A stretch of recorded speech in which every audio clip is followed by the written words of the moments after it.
안녕하세요. 네, 함께 기도하겠습니다. 죄악된 본성을 따라 살아가던 저희 불쌍한 영혼들을 주님의 은혜와 사랑으로 구원해 주심을 감사드립니다. 십자가의 사랑을 항상 우리 마음 가운데 새기고 날마다 은혜 앞에서 감사하는 삶을 살아갈 수 있도록 주님이 친히 우리 가운데 역사하셔서 감격과 감동 속에서 살아갈 수 있도록 도와주시옵소서.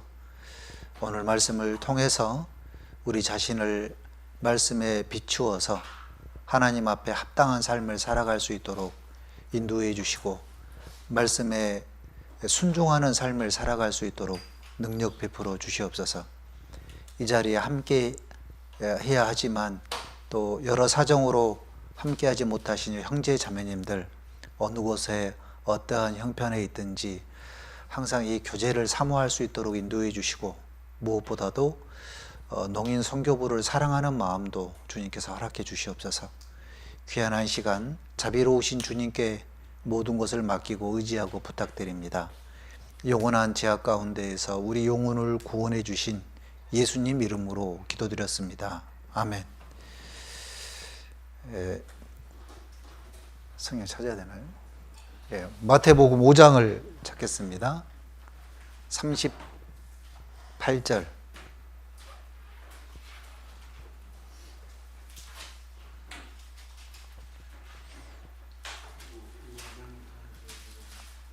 마태복음 5장 38절.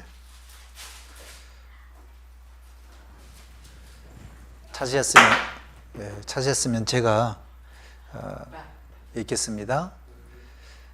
또 눈은 눈으로 이는 이로 갚으라 하였다는 것을 너희가 들었으나 나는 너희에게 이르노니 악한 자를 대적지 말라.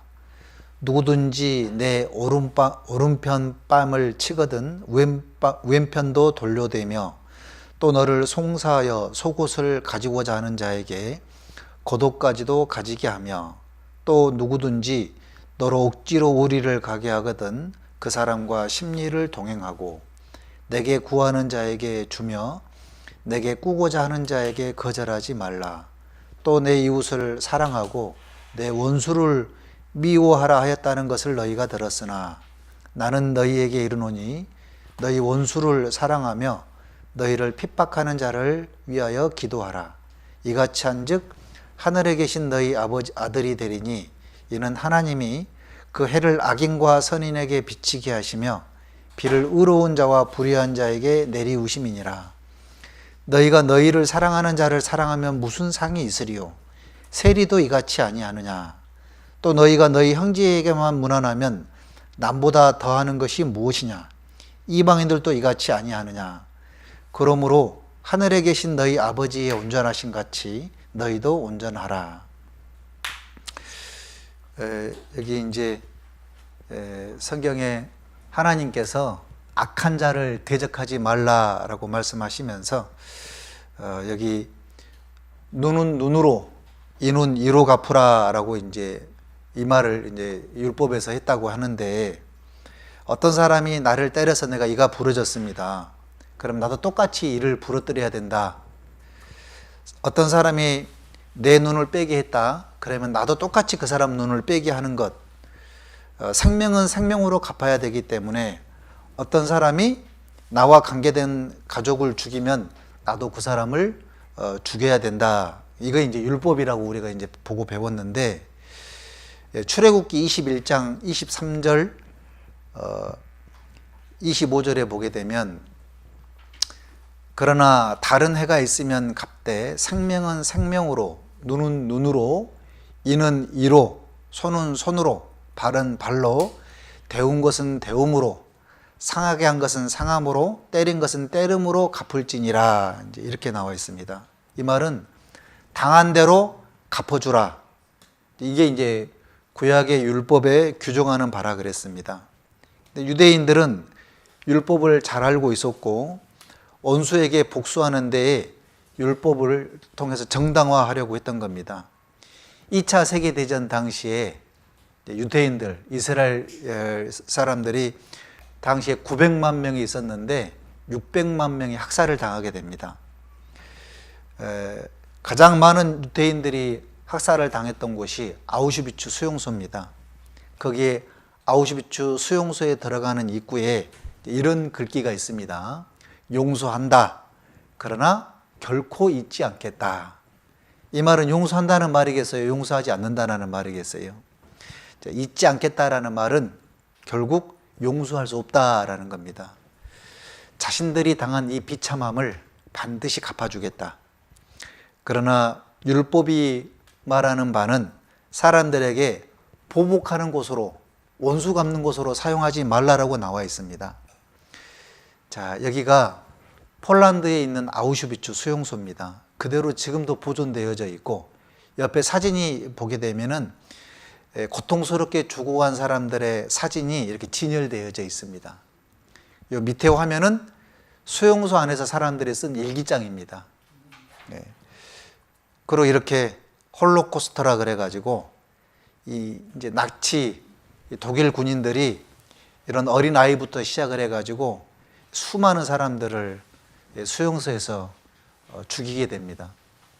그래서 여기 미국에 있는 워싱턴 백악관 그 옆에 있는 홀로코스트 기념관인데, 이제 유대인들은 자기 자녀들, 어린 자녀들을 데리고 여기 홀로코스트 기념관에 가서 그때 2차 세계대전 당시에 그 동영상, 그때 죽었던 그런 고통당하고 고난당했던 그런 사진들, 그리고 동영상들, 이거를 다 보여줍니다. 그래서 보여주면서 하는 얘기가 잊지는 말아라. 우리가 이방인들에게 이렇게 고통당했다라는 것을 잊어서는 안 된다. 언젠가는 우리가 반드시 복수를 해야 된다. 그래서 이제 백악관 바로 옆에다가 이런 기념관을 만들어 놨던 겁니다. 여기는 어디냐? 이제 독일에 있는 베를린입니다. 브란데부르크라는 곳인데 여기 검은 사각 상자가 비석들인 겁니다. 무덤처럼 펼쳐져 있는데 축구장 2개 합친 것보다 더 넓은 곳에 홀로코스트 기념비를 세워놨습니다. 비석이 2711개가 설치되어 있는데, 유대인들은 이렇게 설치해 놓는 이유는 우리가 당한 이 원수들 반드시 보복을 해야 된다. 이렇게 이제 그들은 생각을 하고 있는 겁니다. 자, 율법의 본래 의미는 어떤 것이냐? 레위기 19장 18절, 원수를 갚지 말며 동포를 원망하지 말며 이웃 사랑하기를 내 몸과 같이 하라. 나는 여호와니라 그랬죠. 율법의 근본 정신은 악을 선으로 갖고 이웃을 자기 몸같이 사랑하라. 이게 율법의 근본 정신인 겁니다.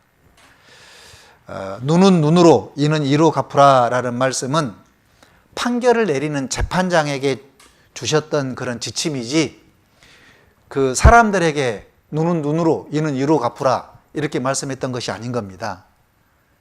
자, 신명기 19장에 보게 되면 그 논쟁하는 양방이 같이 하나님 앞에 나아가 당시 제사장과 재판장 앞에 설 것이요, 재판장은 자세히 사실하여 그 증인이 위증인이라 그 형제를 거짓으로 모함한 것이 판명되거든 그가 그 형제에게 행하려고 꾀한 대로 그에게 행하여 너희 중에서 악을 제하라.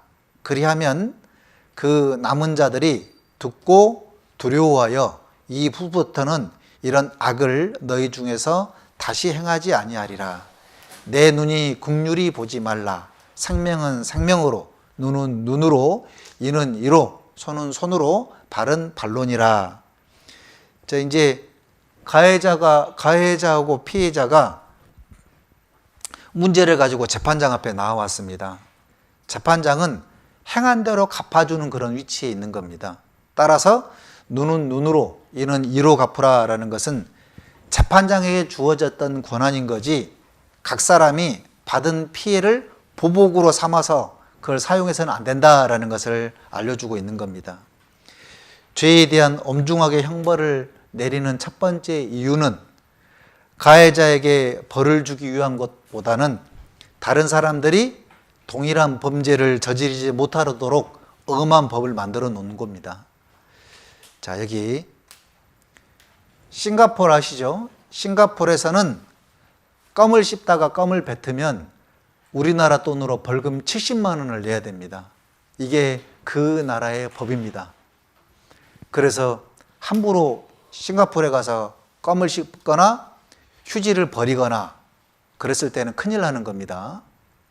그러면은 왜 70만 원이라는 그 벌금을 그렇게 매겼을까 보면은 다른 사람들이 이걸 절대 못하도록 그렇게 법을 만들어 놓은 겁니다. 여기는 북한입니다. 북한인데 북한에는 법이 하나 있어요. 자, 위대양 수령 동지께서 앞에서 이렇게 설교를 하고 있는데 졸고 있어요. 그러면 사람들이 보는 앞에서 그 즉시 사형이에요. 총으로 쏴서 죽이는 거예요. 아셨죠? 그게 이 나라의 법인 겁니다. 그러니까 졸면 안 돼요. 졸면 큰일 나요. 그래서 여기 보시면 눈은 눈으로 이는 이로 갚으라라는 계명에는 자기 눈이 귀한 줄 안다 그러면 남의 눈도 귀한 줄 알아야 되고 자기 생명을 귀하게 여긴다 그러면 남의 생명도 귀하게 여기라는 의미가 내포되어 있습니다. 결국 이웃을 자기 몸같이 사랑하라라는 겁니다. 율법의 핵심은 마음을 다하고 목숨을 다하고 뜻을 다하여 하나님을 사랑하는 겁니다. 두 번째는 이웃을 내 몸과 같이 사랑하는 것. 그래서 사도 바울도 모든 율법이 내 이웃을 내 자신과 같이 사랑하라 하신 그 말씀 가운데 다 들었느니라 라고 이제 말씀을 하고 있는 겁니다. 자, 그러면은 율법이 말하는 바는 마음을 다하고 목숨을 다하고 뜻을 다해서 하나님을 사랑하라 그랬는데 우리 형제자매님들은 그렇게 하나님을 사랑하고 계시는지 모르겠습니다. 내 마음을 다해서 오늘 하루도 하나님, 저는 하나님을 사랑합니다. 하나님이 없으면 저는 하루도 못 삽니다. 하나님은 내 마음의 보석이고 내 삶의 최우선이고 항상 나를 인도해 가시기 때문에 하나님이 없이는 저는 단 하루도 살 수가 없어요. 그래서 하나님, 저는 하나님 너무너무 사랑합니다. 이것이 이제 율법을 말하는 거고요. 두 번째는 내 이웃을 내 몸같이 사랑하라 그랬는데 제가 조금 전에 감기약을 먹었어요. 몸이 안 좋아가지고. 자기 몸을 아껴요, 사람은. 그러다 보면 상처가 나면은 싸매고 아프면은 약을 먹고 누워있고 그래서 자기 몸을 잘 관리를 합니다. 왜? 자기 몸을 사랑하니까. 자, 그러는 것처럼 나는 내 주위에 있는 형제 자매님들을 정말 내 몸처럼 사랑하고 있느냐. 율법의 핵심은 가장 중요한 율법의 핵심은 사랑하는 거다. 내 이웃을 내 몸과 같이 아끼고 사랑하는 거다. 어쩌면 우리는 구원받기 전에 항상 자기 중심적인 삶을 살았습니다. 사랑하는 것도 내 기준으로 사랑했고 사랑을 받는 것도 내 기준으로 사랑을 받고 내가 선을 베푸는 것도 내 기준으로 선을 베풀었던 겁니다. 그러다 보니까 늘 한계를 정해놓는 겁니다. 그런데 구원을 받고 나서 보니까 그 한계가 사라져버린 거예요. 예수님께서는 십자가의 고난을 지시면서 아버지여 저들의 죄를 용서하여 주시옵소서 저들이 하는 것을 알지 못함입니다. 그 예수님의 사랑은 한계가 없었던 겁니다. 자기 몸이 으스러지고 부서지는데도 불구하고 이스라엘 백성들 뿐만 아니라 우리 영혼을 너무나도 사랑해서 끝까지 우리를 사랑하셨던 거죠. 그런 것처럼 예수님께서 이 땅에 오셔서 자기 몸보다 더 열어져 있는 영혼을 사랑했던 것처럼 구원받은 그리스도인들도 그 사랑을 성취해 나아가라는 겁니다. 항상 제자리에 머물러 있지 말고 내가 나한테 하는 만큼 나는 너를 사랑할 거야. 그렇게 하지 말고 잘못해 버리면은 그게 공의가 돼 버리는 겁니다. 사랑이 아니에요. 그래서 율법의 핵심은 내 하나님을 사랑하는 거고 내 이웃을 사랑하는 겁니다. 자, 사람들은 율법을 악용하게 되는데 눈은 눈으로 이는 이로 갚으라는 율법을 자신이 입은 피해를 보복하는 데 정당한 수단으로 사용을 했습니다. 이 말씀은 개인의 보복으로 허락한 것이라 그러면 이 세상은 정말 아수라장이 돼버릴 겁니다. 자, 왜 그러냐?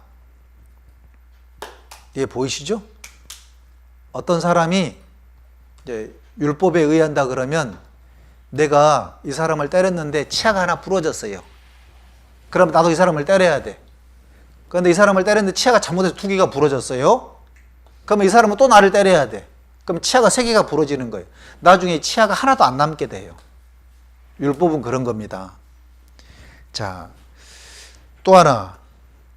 다른 사람의 눈을 상하게 했는데 그 눈은 아주 좋은 눈이고 나의 눈은 별로 안 좋아요.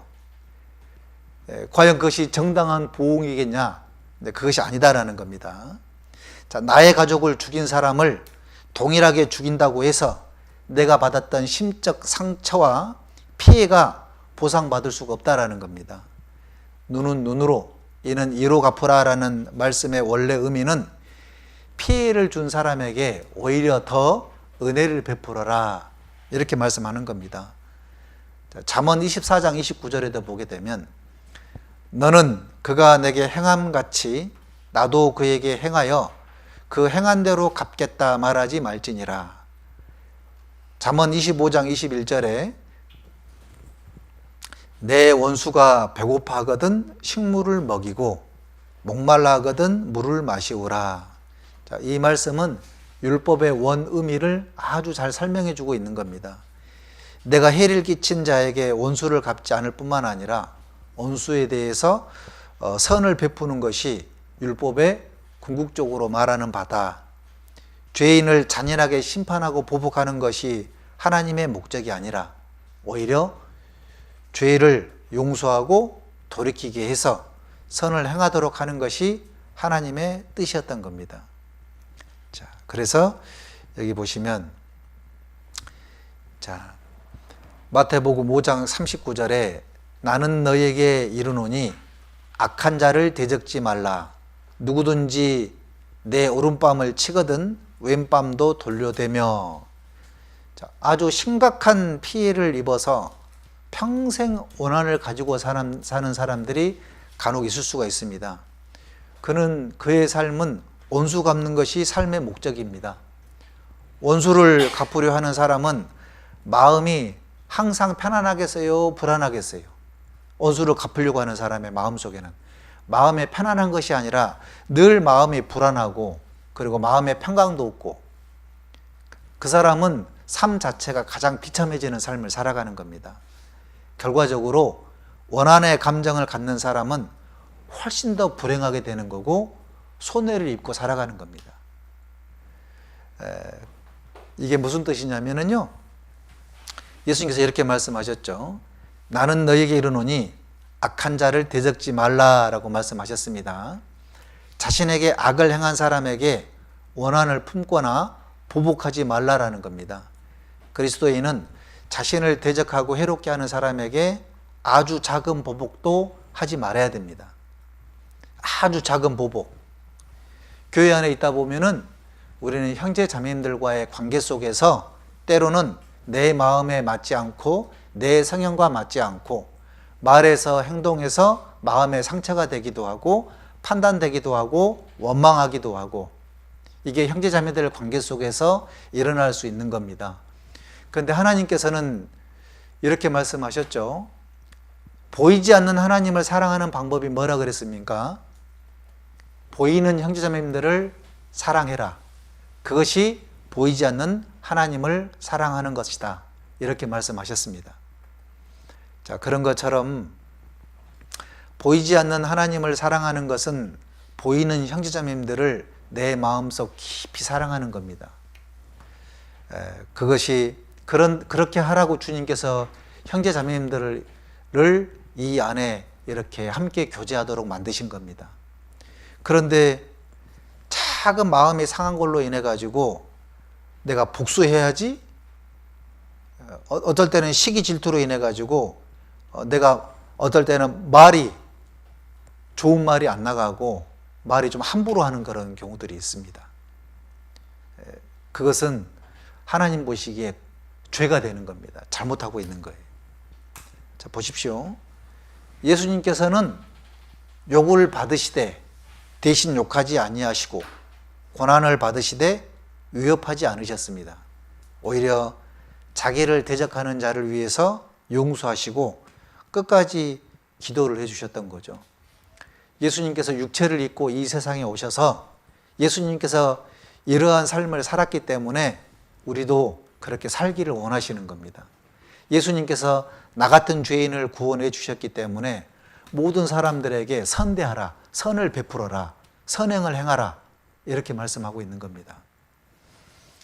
여기 고린도전서에 보게 되면 형제가 형제로 더불어 송사할 뿐더러 믿지 아니하는 자들 앞에서 하느냐, 너희가 피차 송사함으로 너희 가운데 이미 완연한 허물이 있나니 차라리 보류를 당하는 것이 낫지 아니하냐, 차라리 속는 것이 낫지 아니하냐 이렇게 말씀하셨습니다.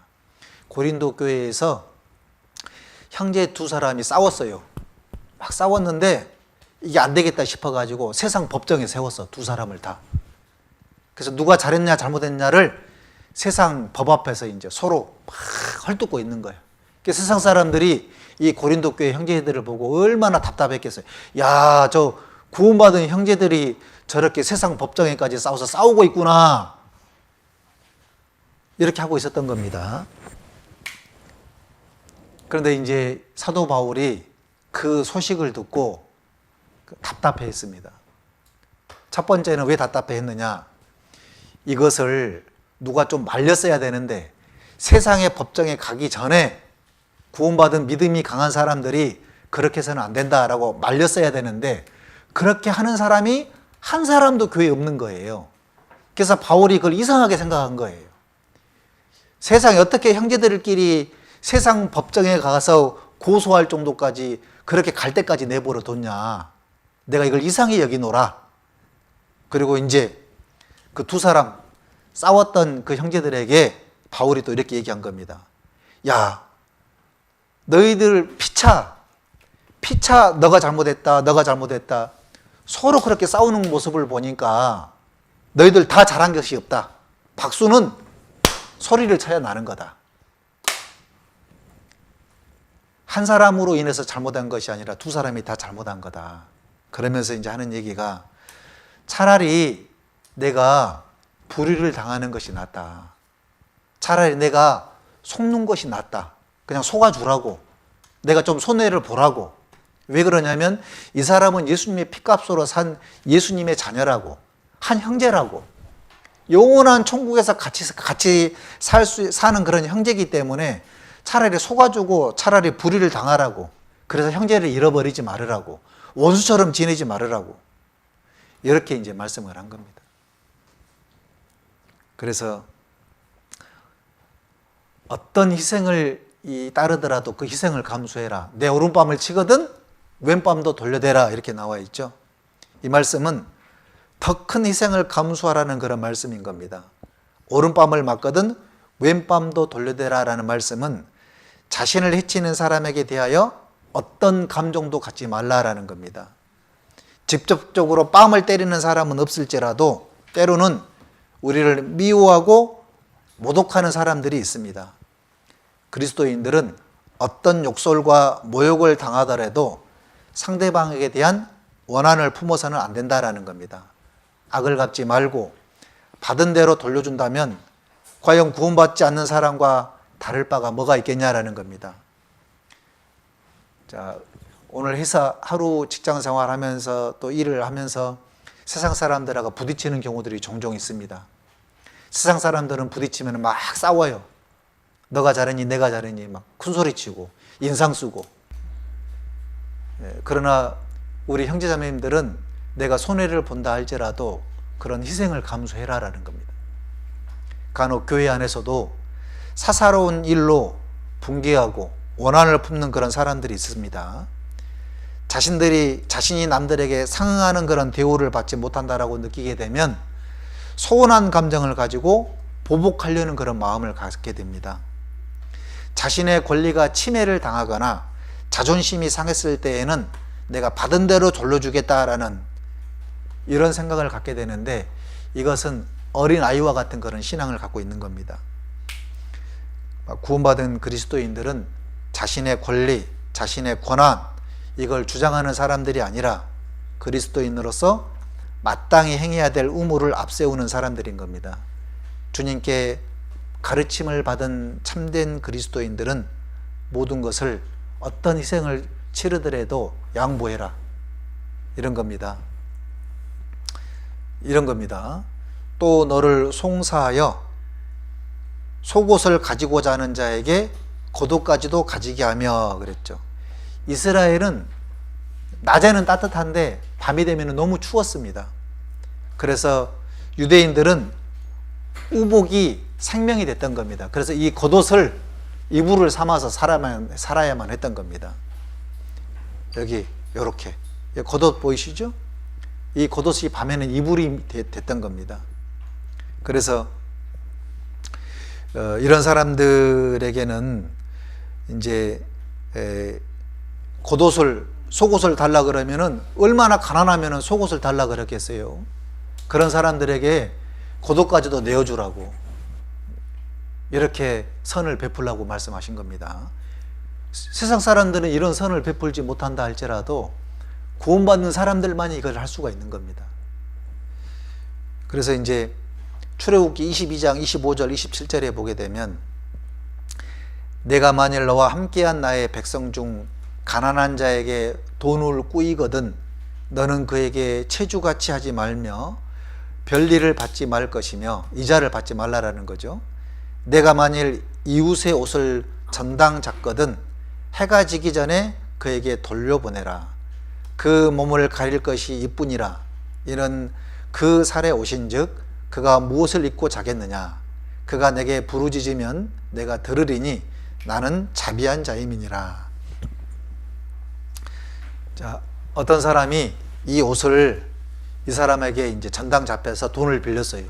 이 옷을 담보로 해서 돈을 빌린 겁니다. 근데 갚을 것이 없어. 그럼 이 사람은 돈을 안 갚았기 때문에 이 옷을 안 줄 거야. 그럼 이 사람은 추수 죽는 거예요. 그래서 그냥 옷을 그냥 돌려줘라. 돈을 손해보더라도 이 사람이 죽으면 안 되니까 옷을 돌려보내줘라. 입게 해라. 이렇게 얘기를 하는 겁니다. 이런 것을 뭘 얘기하냐면은, 내가 손해를 보더라도 양보해라. 양보의 미덕을 보이라. 서로가 서로에게 산을 넘지 않는 범위 내에서 양보하고 배려하는 것은 얼마든지 가능한 겁니다. 그런데 자신이 기준이 되고 자신이 정해놓은 선을 넘었다 싶으면 그때는 사람은 짐승처럼 변하는 겁니다. 뭔 말이냐? 개가 밥을 먹어요? 자기 밥인데 옆에 있는 개가 그걸 조금이라도 먹잖아요? 그러면은 막 그 옆에 있는 개를 막 물어 뜯어요. 자기 거 먹었다고. 짐승은 양보를 할 줄 모릅니다. 그죠? 네. 구원받지 않는 세상 사람들은 짐승처럼 살아요. 양보가 없어요. 오로지 내 것만 챙기는 겁니다. 그러나 구원받은 그리스도인들은 때로는 손해보는 일들이 있다 할지라도 그것을 원수처럼 생각하지 말고, 우리는 평생을 내 것만 지키면서 살 수는 없습니다. 관계에 초점을 맞추고, 사람과의 관계에 초점을 맞추고 살아야 됩니다. 물건에 초점을 맞추고 살면은 사람들과의 관계가 깨지는 겁니다. 사람과의 관계, 사랑의 관계, 이걸 잃지 말라라는 겁니다.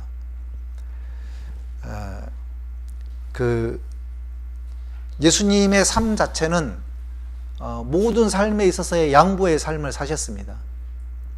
권리가 있었고 능력이 있었지만 그것을 포기하고 양보하는 그런 미덕을 보였던 거죠. 자, 양보하라. 그 다음에 적극적으로 선을 베풀라 그랬습니다. 또 누구든지 너로 억지로 오리로 오리를 가게 하거든 그 사람과 심리를 동행하고. 자, 여기 이제 보이시죠? 원수가 이렇게 같이 걸어가고 있습니다. 이때 당시만 하더라도 로마의 법이 하나 있었는데 로마 군인이 이런 짐을 하나 들고 가고 있습니다. 근데 이 짐이 무거워요. 근데 여기 이제 유대인이 이렇게 이 큰 짐을 들고 가고 있는 겁니다. 그래서 이 군인이 야, 그 짐 내려놔. 그럼 이 사람이 이 짐을 내려놓고 이것 들어, 내 것 들어. 그러면 이제 이 사람은 이걸 들어야 되는 거예요. 그리고 이제 우리까지 가야 되는 겁니다. 같이 가야 돼요. 짐을 지고 가야 되는 겁니다. 그게 이제 그때 당시에 법이었던 거예요. 이 사람은 편하죠. 로마 사람은. 그런데 여기 유대인들은 얼마나 짜증나겠어요. 자기 짐이 있는데 자기가 가장 싫어하는 원수, 그 원수의 짐을 지고 오리를 같이 가야 되는 겁니다. 자, 그러면 여러분들은 막 웃고 갈 것 같아요? 아니면 막 인상 쓰고 갈 것 같아요? 오만 인상을 다 쓰면서 두고 봐라, 내가 이 원수를 반드시 갚겠다. 이런 마음으로 이제 가는 겁니다. 그런데 어떤 사람이 이제 오리를 가라 그랬더니 이 사람이 이제 로마 군인의 짐을 짊어지면서 같이 막 즐겁게 가고 있는 겁니다. 그림 보이시죠? 막 즐겁게 가고 있어요. 그래서 이 사람이 로마 군인한테 물어보는 거예요. 어디까지 가냐고. 저기 심리까지 간다고. 아이고, 그러면 나랑 같이 가자고. 내가 더 들어드리겠다고. 그러면 이제 이 로마 군인이 이 사람을 보고 놀래버린 거예요. 당신 하나님을 믿는 사람입니까? 예, 제가 구원받은 그리스도인입니다. 야, 어쩐지 다른 사람들과 정말 다르군요. 다른 사람들은 짐을 지어주면은 화부터 내고 짜증부터 내고 그러면 인사도 안 하고 그냥 가버리는데 당신은 오리 가는 곳에 짐을 같이 주고 가자는 것뿐만 아니라 심리까지 동행하고 계시는군요.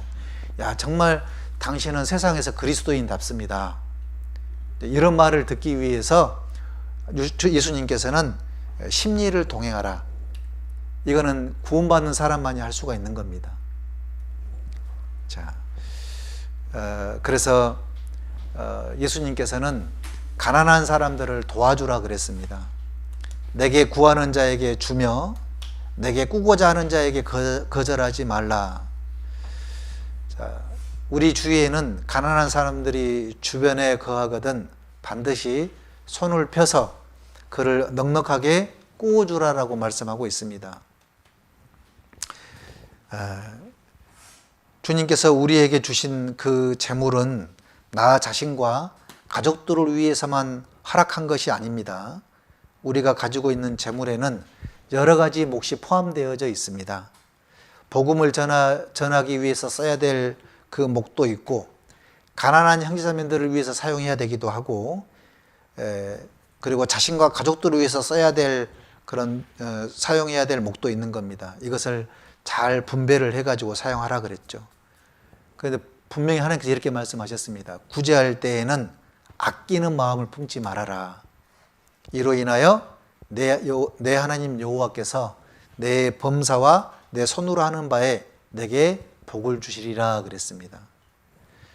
그래서 이렇게 잠언 3장 27절 28절에 내 손이 선을 베풀 힘이 있거든 마땅히 받을 자에게 베풀기를 아끼지 말며 내게 있거든 이웃에게 이르기를 갔다가 다시 오라 내일 주겠노라 하지 말며 그랬습니다. 마땅히 받을 자에게 베풀기를 아끼지 말며 여기서 말하는 마땅히 받을 자는 가난한 사람들을 가리키고 있습니다. 갔다가 다시 오라 내일 주겠노라. 이 말씀은 남을 도와줄 수 있는 기회가 있을 때에 그 기회를 놓치지 말고 즉시 도와주라라는 겁니다. 때를 놓치면 선을 베풀 수가 없는 겁니다. 자, 우리는 주님께 네 가지의 은혜를 받았습니다. 첫 번째는 말씀의 은혜를 받았죠. 기도할 수 있는 은혜도 받았습니다. 이렇게 교제할 수 있는 은혜도 받았습니다. 그리고 좀 있으면 이제 영혼을 전도하는데 우리 농인선교부 성경 강연회가 있지 않습니까? 영혼을 전도할 수 있는 그런 은혜도 우리가 받은 겁니다. 영적인 축복을 이렇게 큰 축복을 받았어요.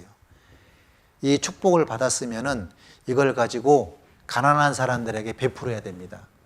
심적으로 가난한 사람, 영적으로 가난한 사람, 구원받지 못한 사람들은 다 가난한 사람들인 겁니다.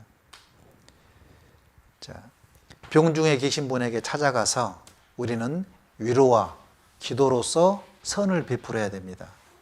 혹 이 사람이 구원을 받지 않았다 그러면 당연히 병중에 찾아가서 이 사람에게 전도를 해야 되겠죠? 이게 선을 베푸는 겁니다. 마땅히 베풀어야 되는 거예요. 어저께 시골 장수교회에서 전화가 왔습니다. 그 장수교회 아버님의 아들이 암에 걸려가지고 지금 중환자실에 있으니까 상담을 좀 해달라. 그래서 이제 그래 오늘이나 내일이나 해서 좀 가봐야 되겠다 했는데 조금 전에 연락이 왔어요. 그 아들이 오늘 죽었대요. 오늘. 어제 연락받았는데 오늘 돌아가신 겁니다. 자, 그럼 그 사람은 어디로 갔겠어요? 천국 갔겠습니까? 지옥 갔겠습니까? 지옥에 간 거예요. 여러분, 마땅히 받을 자에게 빨리 가서 선을 베풀어야 돼요. 그걸 미루거나 늦춰버리면은 이 사람은 큰일 나버리는 거예요. 또한 병중에 계신 우리 형제자매들이 계십니다. 아파서 고통받는 형제자매들이 계세요. 그러면 그분들을 찾아가야 됩니다. 꼭 위로해 줘야 돼요. 병원에 계시면 누워있으면은 외롭고 쓸쓸하고 힘들어요. 그럼 누가 위로가 되냐? 형제자매들이 위로가 되는 거예요. 그러니까 나의 삶의 1순위는 항상 선을 베푸는 삶을 살아가는 겁니다. 그래서 이렇게 가난한 사람들에게는 여기 이제 가난한 사람들이 있잖아요. 이 사람들에게는 입으로만 아이고 행복하세요. 잘 사세요. 이렇게 얘기해봐야 아무 소용이 없어요. 이 사람에게는 실질적인 도움이 필요한 거예요. 그래서 이렇게 김치를 담가가지고 김치로도 이렇게 도와주기도 하고 쌀을 이렇게 도와주기도 하고 이렇게 선물도 해서 도와드리기로 하고 가난한 자들에게 베풀기를 아끼지 말라 그랬습니다. 우리 항상 도와줘야 됩니다. 나보다 훨씬 어렵게 사는 사람들이 많아요. 잠언 11장 24절 25절에 보게 되면 흩어 구제하여도 더욱 부하게 되는 일이 있나니 과도히 아껴도 가난하게 될 뿐이니라. 구제를 좋아하는 자는 풍족하여질 것이요 남을 윤택하게 하는 자는 윤택하여지리라. 자, 구제라는 뜻은 불행이나 재해, 고난을 당해 어려운 형편에 있는 사람들을 도와주는 그런 걸 얘기를 하는 겁니다. 자, 흩어 구제해도 더욱 부하게 되는 까닭은 하나님께서 도와주실 것이다. 그러니까 주님께서 이렇게 말씀하셨어요. 내게 가지고 있는 것을 상대방이 이렇게 힘들고 어려워 있을 때에는 그걸 주라 그랬습니다. 주라. 그리하면 너희에게 하나님이 줄 것이다. 너희가 그 사람에게 선을 베푼 것만큼 하나님께서는 선을 베푼 그만큼 더 많은 것을 흔들어 넘치도록 너희에게 주겠다. 이렇게 약속해 주셨습니다. 자, 보세요. 우리 구원받기 전에는 움켜쥐는 인생을 살았어요. 절대 안 베풀었어요. 구원받기 전에는. 꽉 쥐고 산 거예요. 다 내 거야. 그런데 예수님께서는 이 땅에 오셔서 선을 베푸셨어요. 많은 사람들, 가난한 사람들, 어려운 형편에 놓여 있는 사람들에게 항상 주님께서는 선을 베푸셨습니다. 그래서 가난한 자를 불쌍히 여기는 것은 여호와께 꾸이는 것이니 그 선행을 갚아주시리라.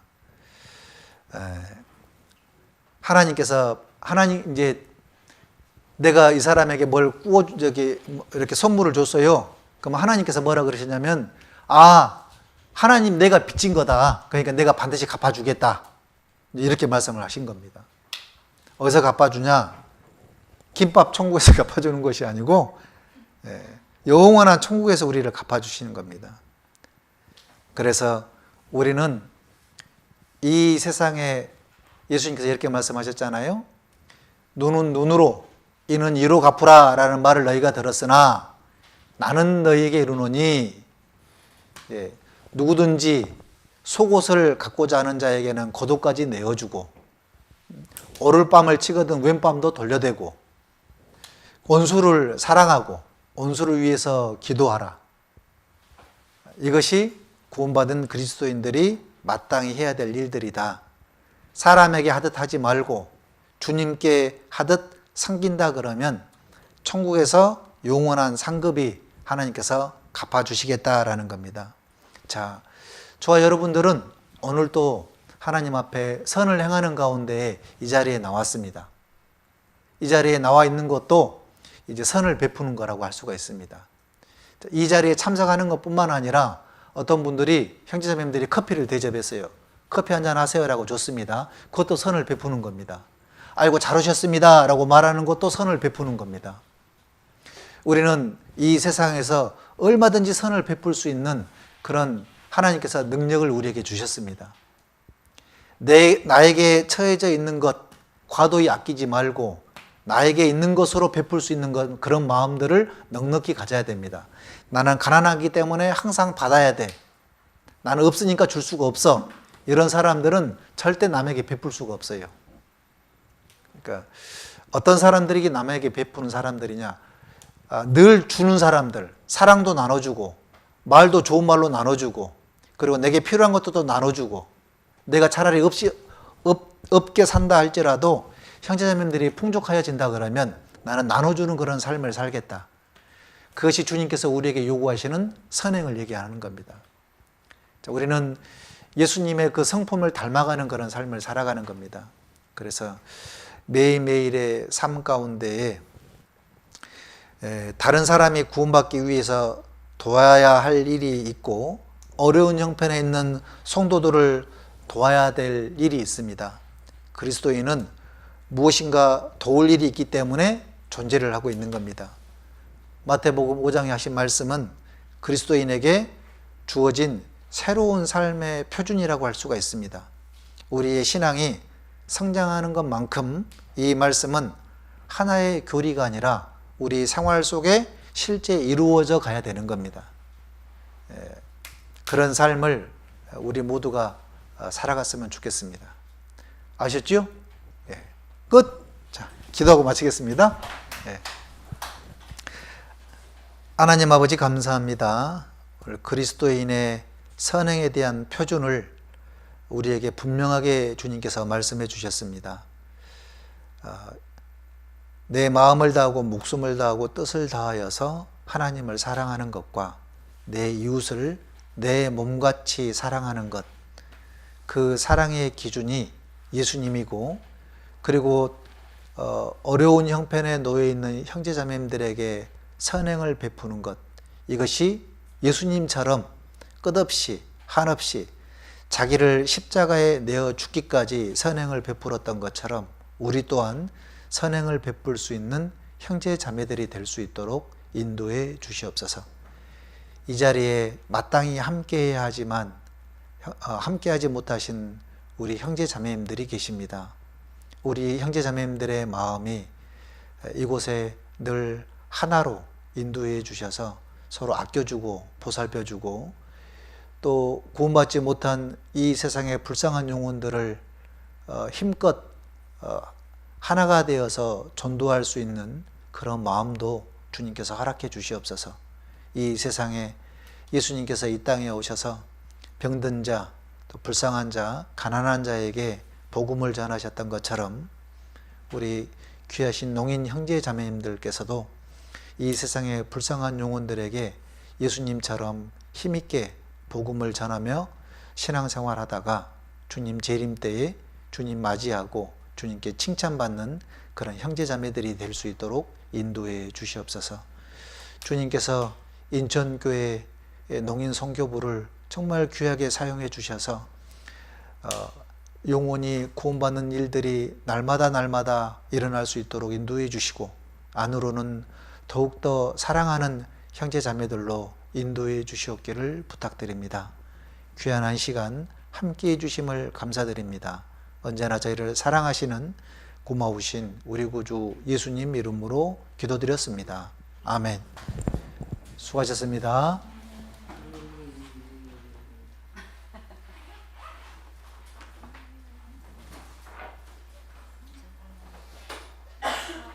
예?